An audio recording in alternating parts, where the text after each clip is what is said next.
Okay, Assalamu alaikum wa rahmatullahi wa barakatuh. Let me just check this is recording. Yeah, I think we're good. Assalamu alaikum wa rahmatullahi wa barakatuh. Welcome to the first lesson of the explanation of Madinah Book 1, Level 1, Lesson 1. So the way I'm going to do this is that I have split Madinah Book 1 into 4 levels. Each level has around 6 lessons. Okay, the fourth level has just under, but the other levels will have 6 lessons. And the idea is that you work through it in this kind of structured way where you complete one level in around 6 weeks, inshallah.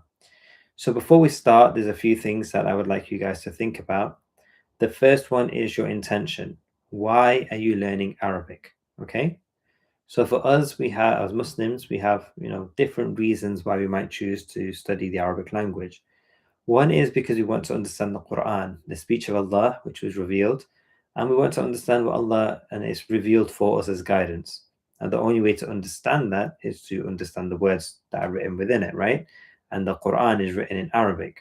The Quran is not written in English or French or German. Yes, we have translations, but they're considered to be translations of the meaning of the Quran and not the Quran itself. The Quran is only the Arabic text, okay? Because a language cannot be perfectly translated into another language. So therefore, it's important to learn Arabic so that we can understand it, how it was revealed. The second one here that I've written is hadith. We want to understand the hadith of the Prophet ﷺ and the guidance of the Prophet ﷺ, so that, he was sent by Allah as a guide to teach us our religion. And therefore, it's important that we understand what he said and how he taught the companions so that we too can benefit from that, inshallah. The third one is the salah. As Muslims, we pray 5 times a day. And it's good to know what we're saying in our salah so we can have a better connection with it, inshallah. And then also to connect with other Muslims so that we can be united and be one single body and increase in brotherhood and so forth. So it's always been my dream that, maybe we can go to any country in the world where Muslims are and have a basic conversation and communicate in a basic way with all other Muslims from around the world. I think that would be amazing. Okay. And I'm sure you guys have your own reasons, but I just want you guys to focus on that before you start. Even if you pause the video and just think about it for a couple of minutes. Remember the hadith of the Prophet sallallahu alaihi wasallam, "Innamal a'malu binniyat." Verily, actions are by intention. So think about your intentions. Why are you learning the Arabic language? So your intention might be to please Allah, to do that which Allah will reward you for, to understand the Quran, hadith, the salah, and so forth. And you don't just have to have a single intent like reason. You can have many reasons, and inshallah that might increase your reward. The second one is preparation. My advice to you is to have 3 notebooks. One for the lesson. So when you're listening to this, if you want to take notes, you can either do it, in your notebook, or you can do it on your textbook if you have the actual physical copy of the Medina book. And the second one is a notebook for vocabulary, specifically vocabulary. So it'll be like lesson 1, list of the vocabulary. Lesson 2, list of the vocabulary. And the third one is a notebook for grammar. Again, same thing. It'll be like lesson 1, and it will be the grammar that is taught in that lesson. And lesson 2 and the grammar that is taught in that lesson, with examples, of course. And that just means if you need to review, or if you want to review vocabulary, you can just refer back to the book, go through it, make sure you know the words. Anything that you can't remember, you can revise, and then you can move on, inshallah. So it's good to have something to go back to periodically. The third one is focus. When you're taking the lessons, when you're watching the videos, remove all distractions, okay? No phones. If you're on a laptop, no additional tabs. Don't click around. Don't get curious about what's going on in a different window on social media or anywhere. Just focus on your lesson. It's only going to be short, inshallah. I'm going to try and keep the lessons quite short. So just focus on the lesson. And the next one is just focus on the Arabic, of course. The fourth one is consistency. Make sure you're consistent. So a lot of people, they start learning Arabic, say 10, 15 years ago, and then they stop. Now, if they were to just have one lesson a week over a 10, 15-year period, they would probably be fluent or more than fluent, right? So the consistency is important. And I know this is something for me myself, which I would have really benefited from because I started first studying Arabic when I was about 17 years old. And I've been trying like here and there over time, but it was just never as consistent as it should have been. So try and be consistent, try not to take breaks. If you take breaks, then you end up having to go back and review everything you learned previously before you can then continue to move forward. So try and be consistent with your studies as well. The fifth one is review periodically. So every now and again, pick up your grammar book, pick up your vocabulary book, go back and read through it. That will help you, inshallah. And the sixth piece of advice that I have for you is find friends to practice with, either face-to-face or online, and try to spend some time speaking or practicing the stuff that you learn. That's super important.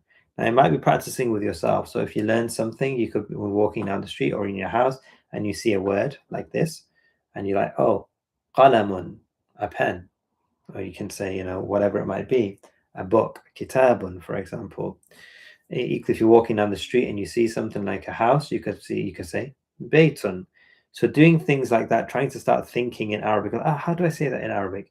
That will also help you, inshallah, and it will consolidate the words so you remember them and you can recall them much faster, inshallah. Okay, so these are some advices that I have for you as somebody who has studied a little bit of Arabic myself.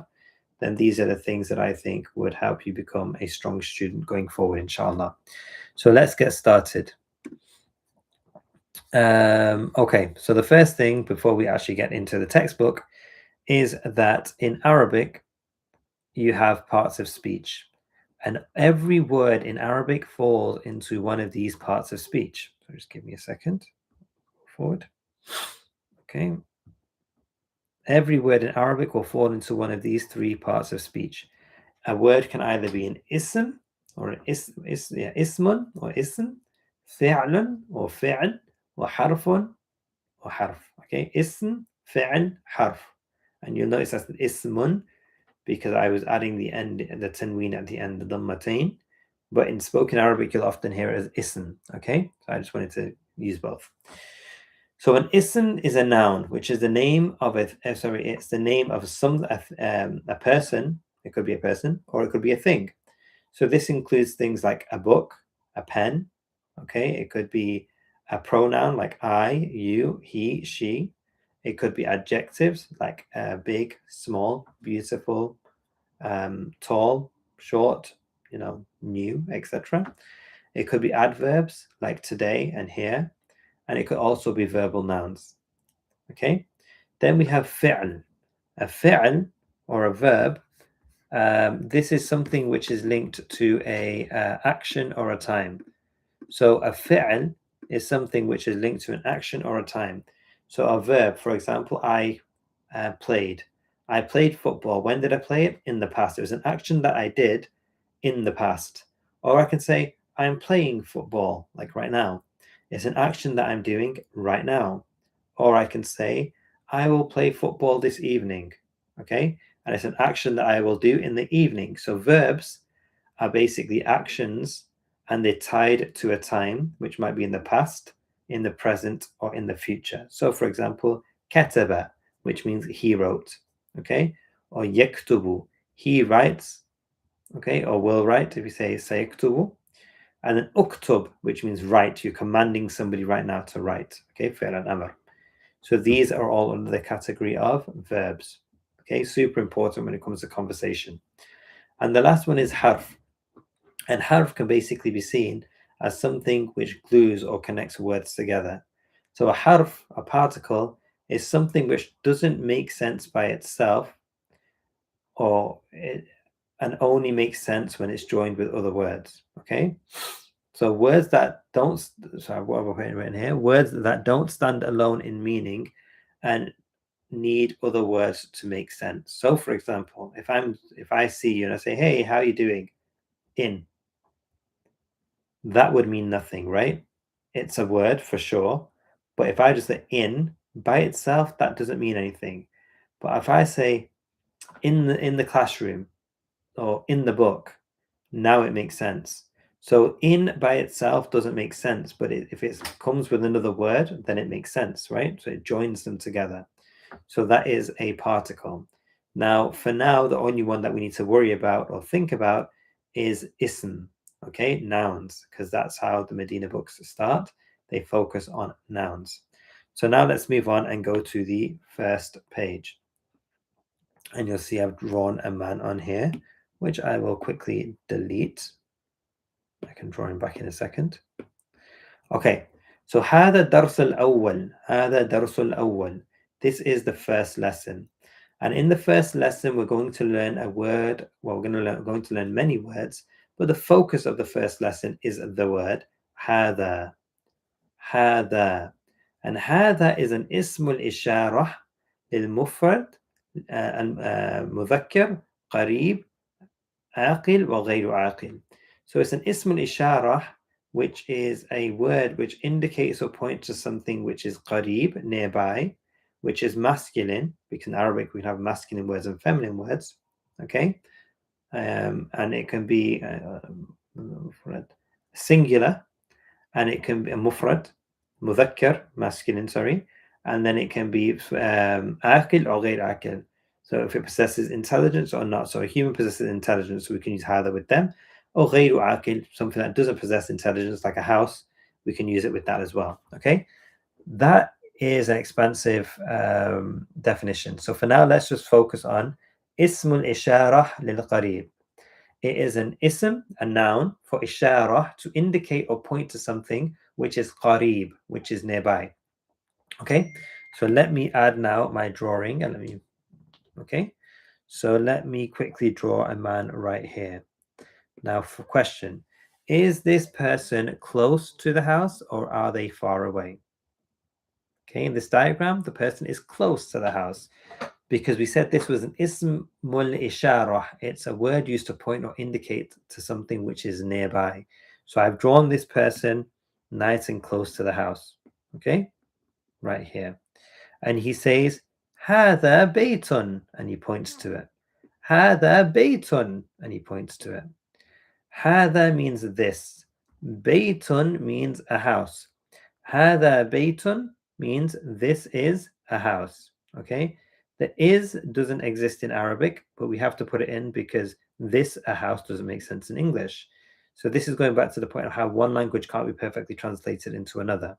Okay, so literally it's this a house, but in English we would say this is a house. So هذا بيت. The next word, مسجد. مسجد. هذا مسجد. This is a masjid. This is a masjid, okay, or a mosque or a masjid. Then the third one we have is هذا باب. هذا باب. A babun, as you can see from the image, is a door. هذا باب. This is a door. Now moving on to the second line, we have three new words, which the first one of which is kitabun.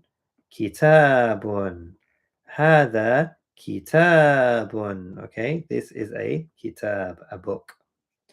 Then we have هذا قلم. هذا قلم. This is a pen. And the third one, so هذا قلم. Okay, the third one, مفتاح. هذا مفتاح. This is a key. Now remember the point that I mentioned earlier. When in spoken Arabic, you don't often hear the endings of the words. So if you heard هذا بيت, that would be correct. هذا مسجد, that would be correct. You don't always hear هذا مسجد, right? هذا مسجد is perfectly fine. Moving on to the last row, we have مكتب. هذا مكتب. This is a desk. Then we have a bed. سرير. هذا سرير. This is a bed. And finally, we have هذا كرسي. هذا كرسي. This is a chair. So on this page, we learn 9 new nouns. We join them all with the word هذا to create a nominal sentence, a sentence of nouns, or a sentence which begins with a noun. So هذا and then the name of the object, if it's masculine, okay? So, and singular. هذا بيت. هذا مسجد. هذا باب. هذا كتاب. هذا قلم. هذا مفتاح. هذا مكتب. هذا سرير. and هذا كرسي. Okay, 9 new words.